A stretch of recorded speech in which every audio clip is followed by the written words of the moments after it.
நான் அதை ஒரு மனுஷனால் பெற்றதும் இல்லை, மனுஷனால் கற்றதும் இல்லை. இயேசு கிறிஸ்துவே அதை எனக்கு வெளிப்படுத்தினார்.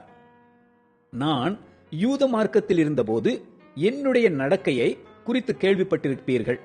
தேவனுடைய சபையை நான் மிகவும் துன்பப்படுத்தி அதை பாழாக்கி என் ஜனத்தாரில் என் வயதுள்ள அநேகரை பார்க்கிலும் யூத மார்க்கத்திலே தேறினவனாய் என் பிதாக்களுடைய பாரம்பரிய நியாயங்களுக்காக மிகவும் பக்தி வைராக்கியம் உள்ளவனாய் இருந்தேன்.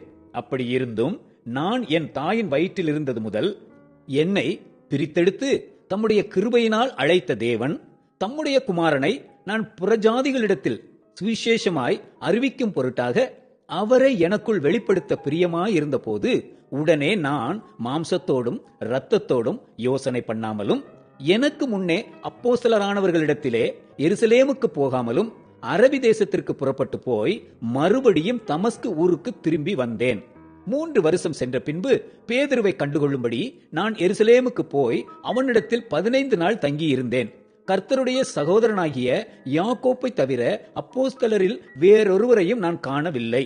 நான் உங்களுக்கு எழுதுகிற இவைகள் பொய்யல்லவென்று தேவனுக்கு முன்பாக நிச்சயமாய் சொல்லுகிறேன். பின்பு சீரியா சிலிசியா நாடுகளின் புறங்களில் வந்தேன். மேலும் யூதேயா தேசத்திலே கிறிஸ்துவுக்குள்ளான சபைகளுக்கு முகமறியாதவனாய் இருந்தேன்.